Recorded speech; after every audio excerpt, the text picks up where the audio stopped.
It shall be known that in 2008 the world will be blessed. They will call him the One. A nation healed, a world repaired. We are the ones we've been waiting for.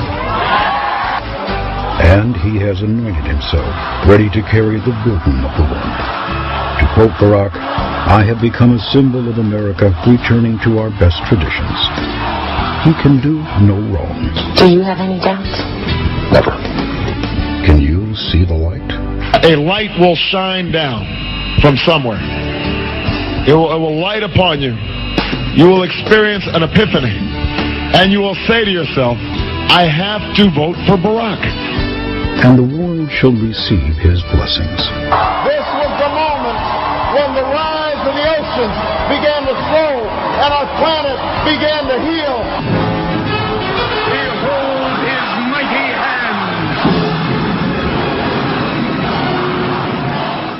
Barack Obama. All right, so we got this new New Yorker cover with Barack Obama and Michelle Obama doing the terrorist fist bump, and you got Michelle Obama with an afro, AK-47,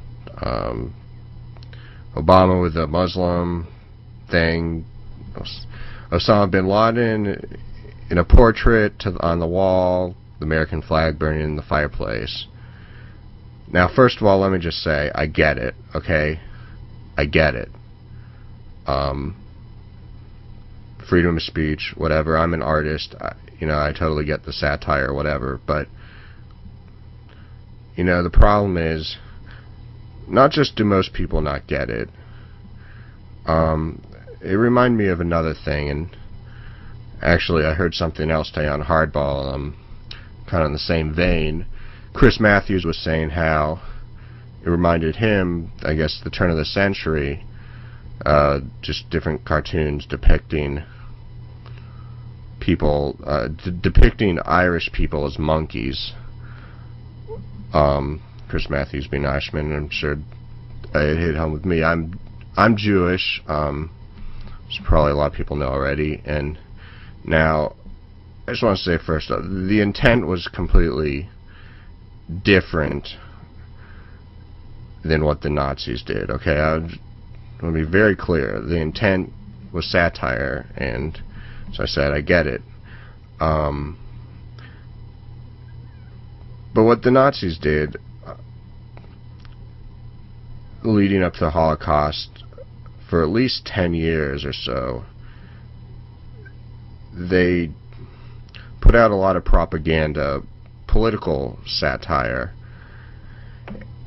and depicting Jews in various caricatures. The main ones were big noses, as most people think of now, glasses, and being, most of them were fat, greedy, fat, whatever, holding money,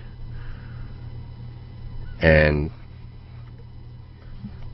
start out with that, and then aside from the different characters of humans, caricatures, kind of led into also depicting Jews as rats. Same thing as like Chris Matthews was talking about Irish people as monkeys, and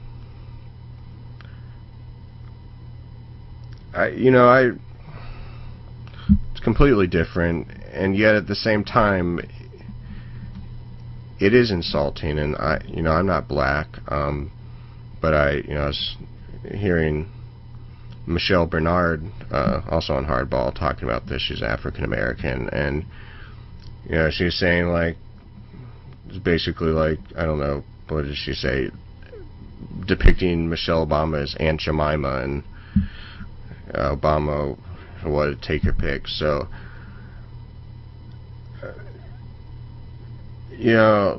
on the one hand it's satire, on the other it can be insulting, dehumanizing, and I'm not going to say whether it's right or wrong. I don't even know if it hurts Obama, all in all. I mean, it probably has negative effects maybe yeah, I really don't know, but personally, I don't like it. So anyway, this is my first podcast on the YouTube, the internets, or whatever.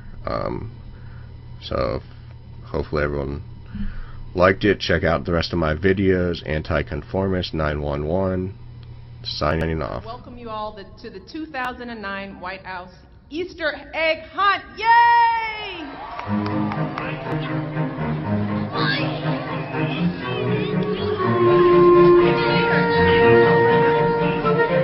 It is wonderful to see all of you today. Welcome. This is one of the greatest White House traditions because it reminds us that this is the people's house. Our goal today is just to have fun. We want to focus on activity, healthy eating. We've got yoga, we've got dancing, we've got storytelling, we've got Easter egg decorating. Oh, we've got basketball, a little soccer as well.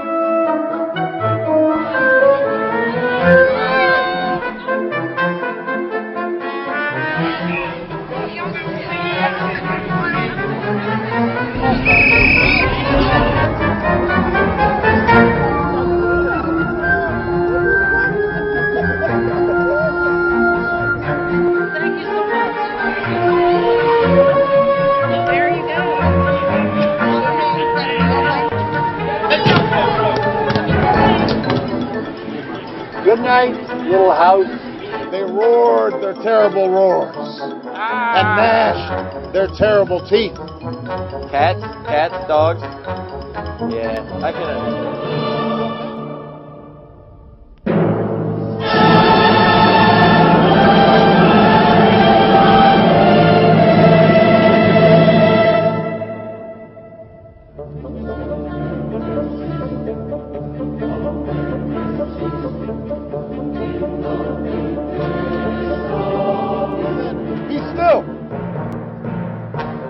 Tame them with the magic trick of staring into all their yellow eyes without blinking once.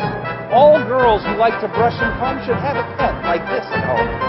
Can everybody do that? Try staring without blinking. That's good. That's this one. She's good. That's a good one. Without blinking once. Good. And they were frightened. I don't hear you. Are you ready? Now we're talking. So you're gonna make pancakes for dinner with Daddy and Mommy, yes?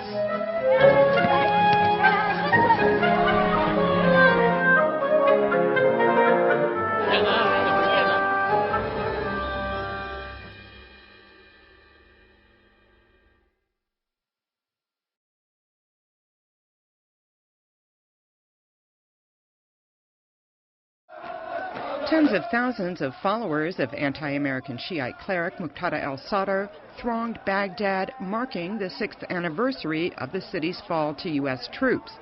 They continued to call for U.S. soldiers to leave immediately. It was 6 years ago, April 9, 2003, the toppling of Saddam Hussein marked the fall of Baghdad and what some Iraqis saw as the beginning of the U.S. occupation in Iraq. Protesters set an effigy of former U.S. President George W. Bush on fire, registering objections to the man who ordered the U.S.-led invasion of Iraq. Earlier this week, U.S. President Barack Obama flew into Baghdad on an unannounced visit. He has ordered almost all U.S. troops to leave Iraq by the end of August 2010, leaving a residual force of up to 50,000 soldiers. While some take to the streets over the U.S. role in Iraq, political analyst Ibrahim al-Samadi says this should be a time for forgiveness. The people will forgive the big mistakes that took place after the invasion by the Republican administration. The invasion which some people call an occupation, while others call liberation. But I think that what has happened, and there's a dramatic change occurring in the region. In fact, the protests on the street are a sign of change and progress, says Major General David Perkins in Baghdad, who was made available to Reuters by the Pentagon. Quite honestly, it's in stark contrast to what would have happened a little over 6 years ago when Saddam was still here. There were no demonstrations allowed. There was no freedom of the press, freedom of speech, and there was no way for people to express their differences. Violence has dropped sharply over the past year, although al-Qaeda and other insurgents are still capable of launching frequent large-scale attacks. Deborah Luderbeck, Reuters.